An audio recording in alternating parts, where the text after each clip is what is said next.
स्वागत है दोस्तों सर्वोपरि एकेडमी लक्सर में। दोस्तों आज इस वीडियो में एक हिंदी का चैप्टर वर्णमाला के बारे में बात करेंगे। आइए करते हैं वीडियो शुरुआत। दोस्तों अक्सर एग्जाम में वर्णमाला की परिभाषा पूछी जाती है। वर्णमाला की परिभाषा है वर्णों के व्यवस्थित समूह को वर्णमाला कहा जाता है। बात करते हैं वर्ण की। वर्ण भाषा की सबसे छोटी इकाई है और भाषा की सार्थक इकाई वाक्य है। बात करते हैं भाषा के बारे में। भाषा जो है दोस्तों संस्कृत के भाष शब्द से बना है और भाष शब्द का अर्थ होता है बोलना। और भाषा की सार्थक इकाई वाक्य है और वाक्य से छोटी इकाई कहलाती है दोस्तों उपवाक्य, और उपवाक्य से छोटी इकाई पदबंध कहलाती है। पदबंध पदों को जोड़ के बनता है, तो पदबंध से छोटी इकाई पद कहलाती है और पद से छोटी इकाई दोस्तों अक्षर कहलाती है और अक्षर से छोटी इकाई होती है ध्वनि या फिर वर्ण। बात करते हैं हिंदी वर्णमाला में वर्णों की कुल संख्या कितनी है। हिंदी वर्णमाला में वर्णों की कुल संख्या दोस्तों 53 मानी गई है। ये 53 वर्ण, इसमें 11 स्वर शामिल हैं, 33 व्यंजन शामिल हैं और 2 अयोगवाह वर्ण शामिल हैं और 4 संयुक्त अक्षर हैं और इसमें 2 ताड़नजात वर्ण शामिल है। और दोस्तों हाल ही में एक हिंदी में विशिष्ट व्यंजन शामिल किया गया है, तो इनकी कुल संख्या 53 हो जाती है। अब दोस्तों हिंदी में ये वर्ण मुख्यतः 2 भागों में डिवाइड किए हुए हैं। एक स्वर कहलाते हैं और एक कहलाते हैं व्यंजन।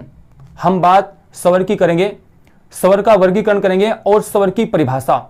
स्वर की परिभाषा होती है, स्वर की परिभाषा जिन वर्णों का उच्चारण स्वतंत्र रूप से किया जाता है वो स्वर कहलाते हैं। देखते हैं दोस्तों स्वर का वर्गीकरण। स्वर का पहला वर्गीकरण है दोस्तों मात्रा या उच्चारण के आधार पर या उत्पत्ति के आधार पर। पहला हर्ष स्वर कहलाता है, दूसरा दीर्घ स्वर और तीसरा प्लुप्त स्वर कहलाते हैं। ये कुछ इसके उदाहरण दिए गए हैं दोस्तों। नेक्स्ट वर्गीकरण होता है इसका जीभ के आधार पर। जीभ के आधार पर 3 वर्गों में डिवाइड किया गया है, अग्रस्वर, मध्य स्वर और पश्च स्वर। ये इसके कुछ उदाहरण दिए गए हैं। बात करते हैं स्वर का वर्गीकरण होठों की स्थिति के आधार पर। होठों की स्थिति के आधार पर स्वर का वर्गीकरण 2 प्रकार से किया गया है, वर्तमुखी और अवर्तमुखी। ये इसके कुछ उदाहरण दिए गए हैं। बात करते हैं नेक्स्ट स्वर का वर्गीकरण घोषोत्तव के आधार पर, और इसका आधार होता है कंपन। स्वर तंत्रिकाओं में कंपन के आधार पर घोष या कोई ध्वनि अघोष हो सकती है। तो दोस्तों सभी स्वर जो हैं वो सघोष में आते हैं। अगला आधार है प्रणत्व का आधार। प्रणत्व का आधार जो होता है दोस्तों मुख द्वार से हवा निकलने के आधार पर होता है। अगर हवा ज्यादा निकलती है मुख द्वार से तो वो महाप्राण हो जाता है, और हवा कम निकलती है तो उसको अल्पप्राण कहा जाता है। तो सभी स्वर जो हैं दोस्तों अल्पप्राण वर्गीकरण में आते हैं। अब बात करते हैं दोस्तों अगला आधार है मुख द्वार खुलने के आधार पर।